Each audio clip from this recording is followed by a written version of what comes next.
Because if you don't use AI at all, you will fall behind because AI is insane and it can outwork most humans on like most jobs.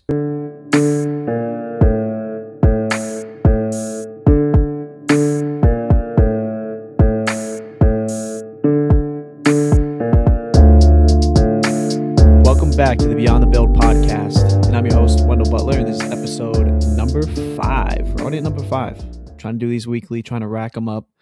One a week, that's the goal. Get it going, get consistent, and get this thing pumping out. So I think last episode, I was trying to figure out how to do an intro. And I asked people to send me some. And one of my friends, shout out Zach Howder, sent out an intro that I could try out. So let's see how it feels. Let's see how it sounds, and we'll take it from there. But what's up? I'm Wendell Butler, Army veteran, serial entrepreneur, and the guy that actually is doing the damn work. I lend the money, I build the houses, I flip the deals, and this is Beyond the Build. No gurus, no fluff, no highlight reels, just the truth about what it really takes in the trenches, the wins, the losses, and everything everybody else is too scared to say out loud. So let's get into it. It's not bad. It's not bad, Zach.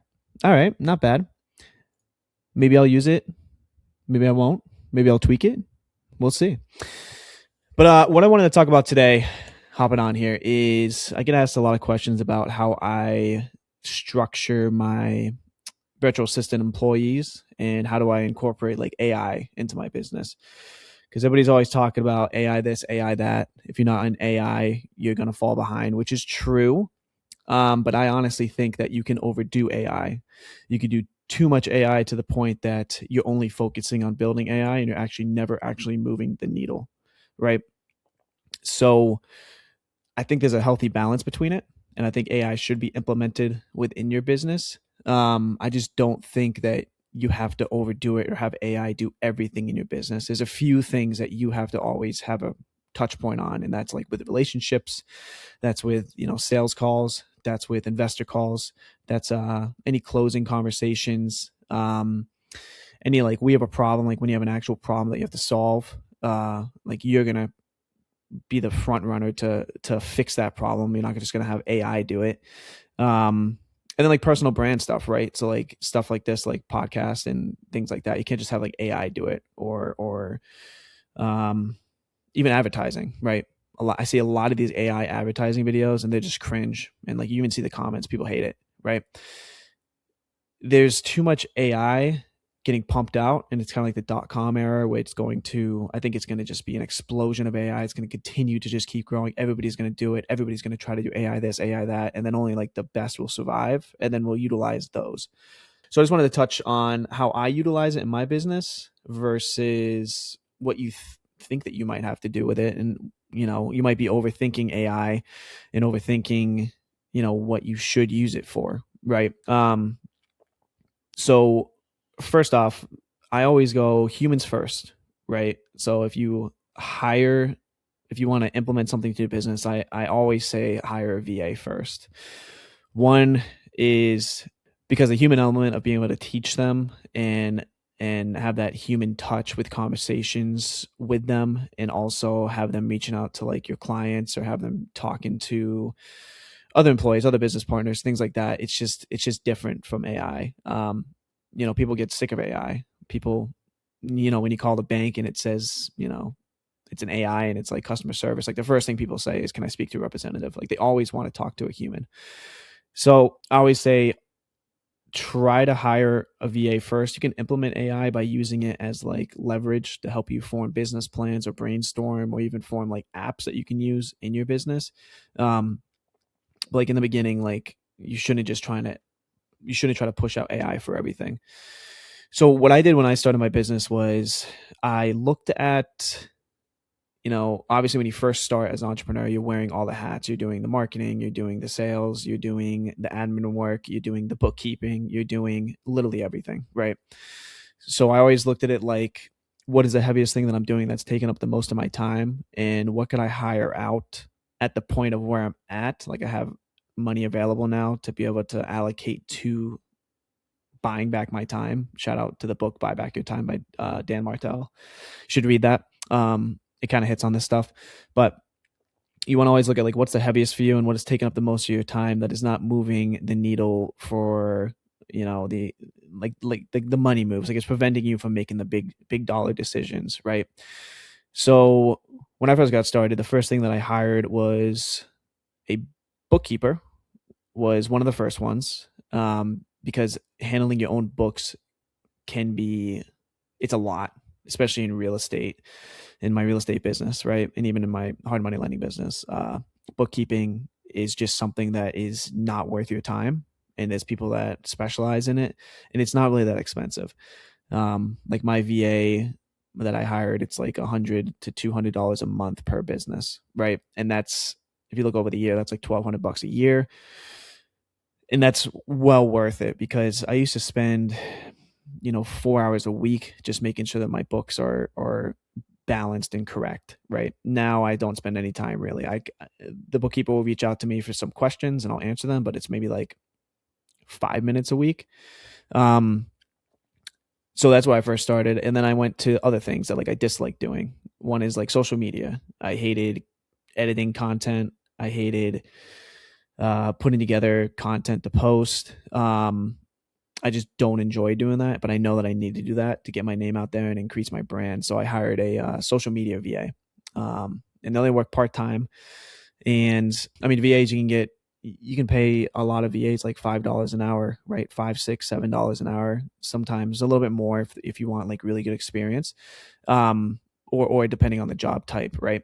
But it allowed me to take that heaviness out of my life of worrying about social media so much. I still do post some of the stuff myself, but I don't have to do everything for that, right? Like even this podcast, I have, Riverside, which records this and then does clips and stuff. But then I have a VA that takes this, edits it, takes out the hooks, creates the hooks, posts all the clips for me, post it automatically through like an app like buffer.com, where you can post across all different social media pages at once. So she's handling all that, and it gives so much time back to me, because if I was doing all that, I would have no time for like anything else, right? And then other things that I hired is like a deal analyst, cold callers, just an admin operations assistant, and kind of a manager that kind of can handle everything that we need and help us on all aspects that way. But you just want to start small. So you want to start with something that you are doing that you hate, like really figure out what is sucking your energy away the most. And that is probably what your first hire should be. Now, for all my VAs that I hire, I get this question a lot of like, how do you train them? How do you set up systems and have them actually do the work as good as you? I mean, no one's ever going to do as good as you could in your business, right? Like it's your business. That's what your specialty is. You care the most about it. Your employees aren't going to, I mean, some might, but they usually aren't going to work as hard as what you would for your business, right? So the way I look at it is if they can do 80% as good as what you do on the work, that is a huge win. That's like an A player, right? But how do you get them there? So people overcomplicate this a lot, and I'll give you a good example for like my deal analyst. So in real estate, you got to underwrite a ton of deals. You get a lot of deal flow coming in eventually as you build it up, and you make a lot of relationships, and you get wholesalers sending you deals, agents, direct mailers going, etc. So we send out like 150 to 200 offers a month. I used to do that myself. Me and my partner Brian, we used to just underwrite and send out offers, and that was basically all we did. And then as the projects went on, we were still doing that and handling the projects, and that is just a recipe for burnout. But anything that you're doing repetitively and you have like a criteria of like a buy box, and it's kind of the same thing again and again, you can easily hire out and delegate that. So for example, with the deal analyst, when we brought her on board, she had a little bit of experience doing underwriting. But what we did is we had her shadow us for 2 weeks, not doing anything, just watching us and just learning what we're doing as we walk through how we underwrite.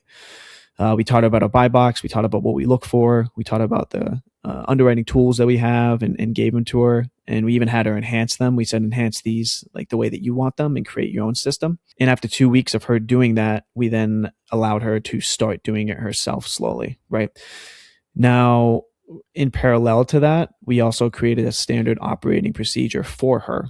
And it's a living standard operation procedure that she actually edits herself as she goes based on what we are telling her. The reason that you need that is because you can always go back and look at that SOP and show them exactly what they need to be doing if they're not doing it. And they can always look back at it too and understand like, okay, this is what I'm supposed to do in this situation. This is how I'm supposed to look at this. This is how I'm supposed to do that. And it allows just an easy communication between that. So you don't have any miscommunication. Now, the way that you can, and this is where AI can come into play, right? Like nowadays we have AI. So you have like Claude. I use Claude a lot. You got ChatGPT, you got Gemini, etc. Right? So I use Claude. And with Claude, you can easily create these SOPs like at a snap of a finger. Like it can really create it for you right away based on what you are prompting it to create. So I use AI to help create SOPs. And then I give those SOPs to my VAs and say, okay, this is the base SOP. This is what we expect from you. And then I want you to update it as we move along in our business based on what we start adding to your tasks, other aspects you start doing, etc. Right? So all in all, our VA, our deal analyst right now is making like 150 to 200 offers a month. And it's because she watched what we were doing. She learned about it. She got the systems down, and it was a repeatable system. Every deal that comes in just goes into an underwriting calculator. You look at certain aspects, certain things. Look at a rehab calculator. You start calculating like rehab costs. For new builds, you start looking at like the land, the zoning, like what's the best use, et cetera. It's all repeatable stuff that you can kind of put in an SOP and have your VA replicate and do again and again. And then we also provide them with AI support too, right? So I'm a firm believer in implementing AI to your VAs or your employees so they can use them and make their job easier and also make their job just make it better, right? So I actually buy certain individuals and employees, we'll buy them Claude Pro and we'll cover that cost for them. So then they can actually utilize Claude and work better, work faster, and really leverage AI to help us all reach like the common goal in our mission in our business. So that's, I mean, I always look at, hiring VAs first because one, it's going to teach you how to become a business owner and have employees, right? And then with AI, you can implement it within your business, but I would say give it to your VAs to then have them leverage it and figure out best ways to do their job and let them be creative and let them be kind of entrepreneurs within your business and build their own type of business within your business. So you want them to create their own environment that they are succeeding in and they feel comfortable in. That way they're very happy and you're happy because they're hitting all the criteria that you need them to hit. Like, I don't care how you get there. I'm going to provide you all the tools to get there. And I mean, if you're underwriting and making 150 to 200 offers a day as you're, I don't know, watching TV or playing video games, like I just don't care, right? As long as you're executing and you built your job or your business within my business to perform and meet the criteria of the standard operating procedures that I wrote out, that's a win-win-win, right? And in turn, it makes our employees actually a lot happier because we are supporting them. We're giving them all the tools to succeed and we're not leaving them out to dry, right? We're not just throwing them to the wolves and being like, figure this out. We're giving them the tools to be successful. We're not hand-holding them through every single process, and we're not giving them like task lists. I try not to do that. Some VAs and some of my employees, I still give, some tasks here and there, but I want them to think for themselves and think about how to improve the business based on my goals and our goals and what we're trying to achieve. And that all comes from just communicating effectively, right? So there's really no, like, the point of hiring and using AI is to give more time back to you. And you can combine AI and like hiring VAs or employees to really give a ton of freedom back to you, because a lot of the time the AI can answer the questions that they have, so they don't have to come to you. They can help solve the problems, so they don't have to come to you.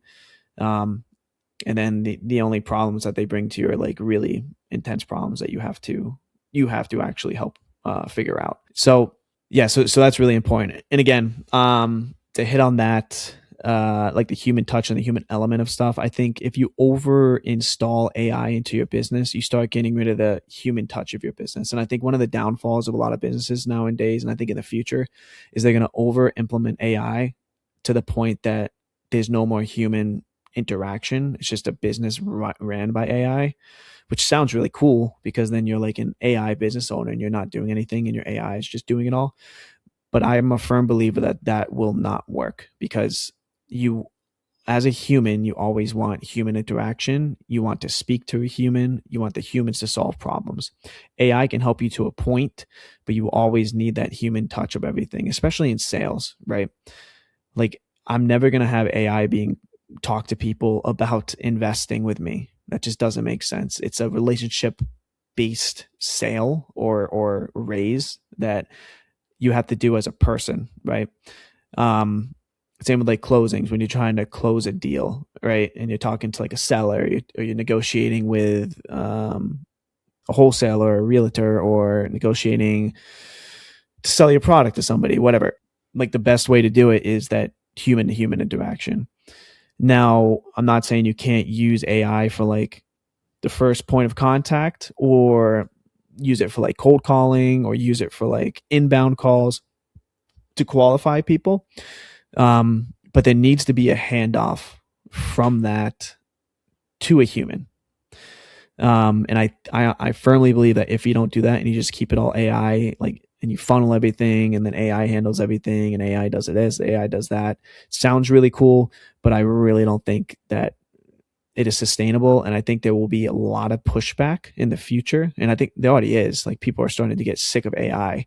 And they just want that human element and that human touch. Plus, the one thing about having a good business with really good reputation and good reviews, and having people be repeat buyers or repeat partners or repeat working with you again and again, is from that relationship that you have in the human interaction.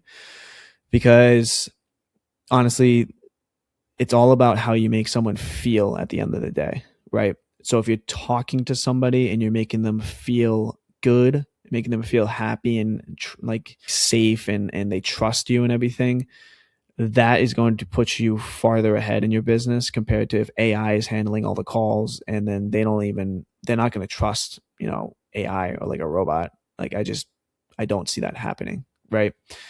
So there needs to be a mix match between it, right? I think you should implement AI where it's needed, which can be a lot of like the non-human interaction work. It can be admin stuff. It could be social media posting. It can be social media clipping. It can be even underwriting. You could probably do underwriting with AI. You could do business brainstorming. You could do SOPs. You could do even AI like training. Some inbound calls, initial customer service. You can use AI. But when there needs to be a bridge into that human interactions, you always need to have some type of human that is going to pick up the phone and talk to customers or clients, or like do the sales and do the final marketing. Because us as humans, we understand humans really good, right? Because we're human. AI understands us to a point, but it's only understanding it based on the data that it's getting from human interaction, right? So with all that being said, I like AI. I implement it. But I just don't think you should over leverage it to a point that you are becoming just an AI business. I really don't think that's going to work out. Also, there is something great about having a business and having like real human employees. The point, like, I strive in being able to financially support my employees and pay them. I want them to succeed. I want them to grow. And with AI, I mean, it's AI. Like, you don't really care about that. And it just feels kind of, I don't know, it feels like very superficial in a way, right? I like to talk to humans. I like to have my employees have like real conversations with me and help them reach their goals. And it's just a different type of way that I operate. Maybe other people don't want that, but that's just something that I go for. Let's see, what else can I talk about on that? Yeah, so like, I mean, the benefit of hiring VAs and AI is, I mean, you don't work less, you just start working more on important stuff. And again, I think the biggest takeaway from this and all my word vomiting is that right now we're in a market where everybody is implementing AI. There's OpenClaw, there's Claude Cowork. Everybody's creating, AI phone services, AI text messaging, etc. But I think what's going to differentiate yourself as a business is by keeping your personality and your human interaction within your business, because that service-based type business of approaching it that way as like a human service will always win against just a robot or like AI. I firmly believe that. Let's see. What else can I talk about on that? Yeah, I think that's really it. I think I talked enough about that for you guys. But yeah, it all comes down to I think your first hire should always be a VA, so you can learn about how to actually have a real employee, how to work with them, how to communicate. It's going to be hard at first. It's going to be different. But like leverage AI to help you understand how to do that. You can use Claude, you can use things like that to help you really understand how to create a good business environment and employee environment. And then I always say, take AI and let your employees then leverage that. But yeah, in a world of AI, I'm not a huge fan of AI. I actually don't like it. I think it's making people dumber, to be honest, because people aren't even like writing emails anymore. They're just putting stuff in Claude of like how to respond, and they're copying and pasting it and like replying that way.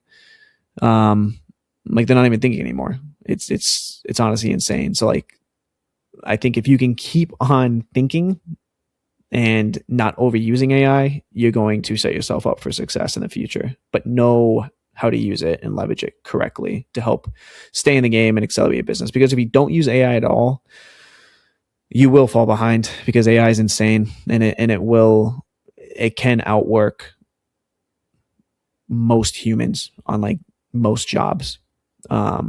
So it's a fine balance between it. We're still in the very beginning stages of AI, but I think you got to keep that personal touch and that human interaction in your business at all times. So that's my rant for the day. Stay tuned for more, and subscribe to my newsletter. You can go to wendellbutler.com, and I do a weekly newsletters that kind of talk about this stuff and what I'm going through for business and what I'm implementing, what I'm not implementing, what I'm seeing in the market, what's winning for me, what's losing for me. But yeah, wendellbutler.com, go there and you can subscribe to the Beyond the Build newsletter. I have a weekly and a monthly one. And then, yeah, thank you for listening. I appreciate you all. Peace out.